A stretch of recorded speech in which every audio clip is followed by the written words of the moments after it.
සුබ දවසක් අදත් මාස්ටර් එකක තුන හැමෝටම මම අද කතා කරන්න යන්නේ මෙන්න මේ වගේ ඔයාගේ ආර්ට් වර්ක් එකත් මොකප් එකකට දාගන්නේ කොහොමද කියලා. මොකප් එකක් කියන්නේ මොකක්ද කියලා සරලවම කියනවා නම් ඔයා කරන 2D ආර්ට් වර්ක් එකට 3D ලුක් එකක් දෙන එක තමයි මොකප් එකකින් කරන්නේ.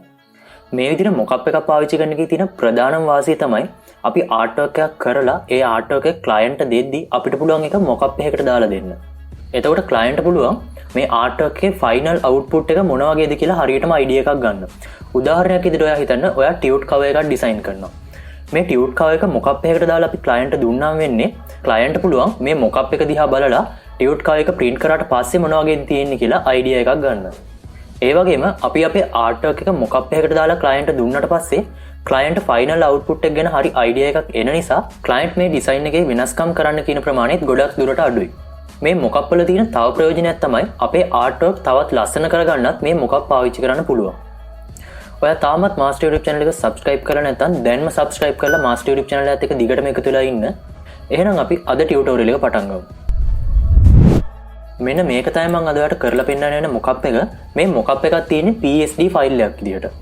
මේ මොකප් එක ඩවුන්ලෝඩ් කරගන්න මම පහළ description එකේ link එකක් දාලා තියෙනවා. ඔයාට ඒ link එකට ගිහිල්ලා මේ මොකප් එක ඩවුන්ලෝඩ් කරගන්නත් පුළුවන්. මම දැන් මේ මොකප් එක ඕපන් කරගන්නවා. දැන් ඔයාලට සම්පූර්ණයෙන්ම මේ මොකප් එක මොන වගේද කියලා පේනවා. ඊළඟට අපිට තියෙන්නේ මෙන්න මේ මොකප් එකට අපිට අවශ්‍ය කරන ආර්ට් වර්ක් එක ඇඩ් කරන්න. මේක බුක් මොකප් එකක් නිසා අපි මේකට බුක් කවර් එකක් ඇඩ් කරගමු. මේ මොකප් එක ඔයාලට බලා ගන්න පුළුවන් මෙතන layers panel එකේ group එකක් තියෙනවා. මම මෙතන ක්ලික් කරලා මේ group එක expand කරගන්නවා. මේ විදිහට හැම මොකප් එකේම layers ටික group කරලා නැහැ. ඒක මොකප් එකෙන් මොකප් එකට layers ටික තියෙන විදිහ වෙනස් වෙනවා. මෙතනදී තියෙන ප්‍රධානම දේ තමයි group කරලා හරි නැතුව හරි තියෙන layers ටිකෙන් අපි හොයාගන්න ඕනේ smart objects මොනවද කියලා. අපි layer එකක් smart object එකක්ද නැද්ද කියලා අඳුනගන්නේ මෙන්න මේ විදිහට layer thumbnail එකකට ගියාට පස්සේ ඒ thumbnail එකේ දකුණු පැත්තේ යටින්ම තියෙනවා මෙන්න මේ විදිහට පොඩි icon එකක්. මෙතන rectangle එක සහ paper එකක සංකේතයක් තියෙන්නේ. ඔයාට මේ විදිහට smart object එකක් අඳුරගන්න බැයි නම් මෙන්න මේ thumbnail එක උඩට cursor එක ගිනිලා ටික වෙලාවක් ඉන්න. එතකොට මේ layer එක smart object එකක් නා smart object thumbnail එකක් කියලා mention කරනවා. Photoshop වල වැඩ කරද්දී මේ smart object ගැන දැනගෙන ඉන්න එක ගොඩක් වැදගත්. ඒක නිසා මම මෙන්න මේ smart object ගැන තනි tutorial එකක් ඉස්සරහදී කරනවා. අපි ඒ tutorial එකකින් smart object ගැන සම්පූර්ණයෙන්ම ඉගෙන ගන්න නිසා මම මේ tutorial එකේදී smart object ගැන තවදුරටත් කියන්න යන්නේ නැහැ. අපිට දැන් layers panel එකේ මේ විදිහට smart object කිහිපයක් බලා ගන්න පුළුවන්. ඒ වගේ මේ layer එකට අදාළ eyeball mark එක උඩ ක්ලික් කරලා අපිට පුළුවන් මේ smart object එකට අදාළ කොටස ලේසියෙන්ම අඳුර ගන්න.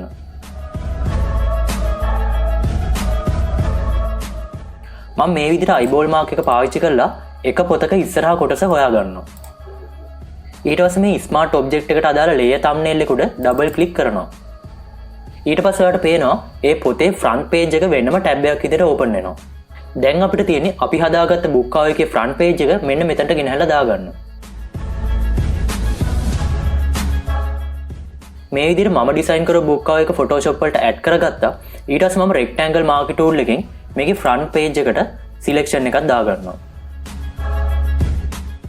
ඊට පස්සේ move tool එකට මාරු වෙලා මේ ෆ්‍රන්ට් පේජ් එක කලින් open වුණ tab එකට drag කරලා අරගෙන යනවා.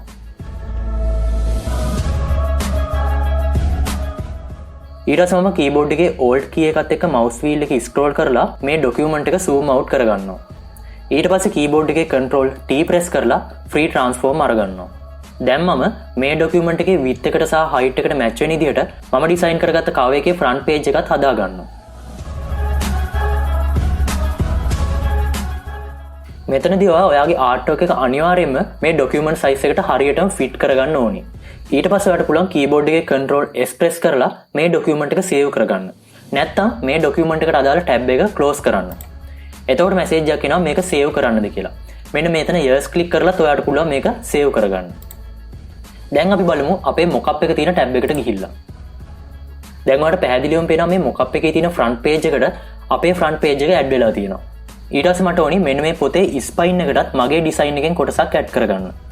ඒකට මම කලින් වගේම මේ smart objects තියෙන layers වල eyeball mark එක උඩ click කරලා මේ spine එක තියෙන layer එක හොයාගන්නවා. ඊට පස්සේ ඒකේ thumbnail එකට double click කරනවා. දැන් මම මේකටත් මගේ cover page එකෙන් කොටසක් ගෙනහැල්ලා දාගන්නවා. මම දැනට දාගෙන තියෙන selection එක control D press කරලා deselect කරගන්නවා. මම මේ ඩිසයින් කරලා තියෙන කවර් පේජ් එකේ ස්පයින් එක බලාගෙන නැහැ. ඒක නිසා මම මේ කවර් පේජ් එකේ පැත්තකින් කොටසක් සිලෙක්ට් කරගන්නවා.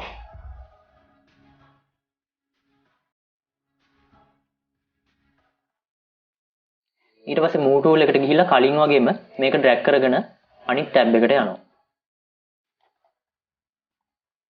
දැන් මම මේකෙත් free transform අරගෙන මේක document එකට fit කරගන්නවා.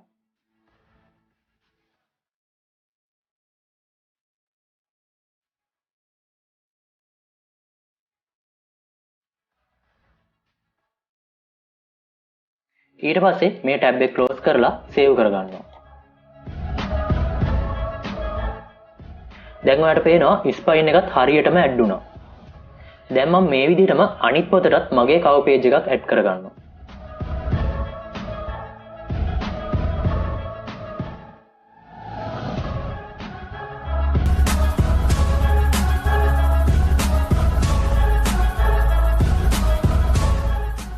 දැන් ඔයාලට පැහැදිලිවම පේනවා අපේ 2D ආර්ට්වර්ක් එක මොකක් එකකට දාගත්තාම කොච්චර ලස්සනද කියලා. මේ විදිහට බුක් මොකක් විතරක් නෙමෙයි තියෙන්නේ. Logo, Billboard, mobile phone, බැනර්ස්, posters වගේ තව ගොඩක් මොකක් ಜಾති තියෙනවා. ඒ මොකක් වලටත් මෙන්න මේ විදිහටම තමයි අපේ ආර්ට්වර්ක් එක ඇඩ් කරගන්න තියෙන්නේ. මම හිතනවා මේ ටියුටෝරියල් එකෙන් මොකක් එකකට ඩිසයින් එකක් ඇඩ් කරගන්නේ කොහොමද වගේම මොකක් එකක තියෙන වැදගත්කම ඔයා හරියටම ඉගෙන ගන්න ඇති කියලා. මේ වගේ ටියුටෝරියල්ස් දිගටම බලන්න මාස්ටර් YouTube channel එක subscribe කරන්න අමතක කරන්නත් එපා. අපි එහෙනම් ඊළඟ ටියුටෝරියල් එකෙන් හම්බෙමු.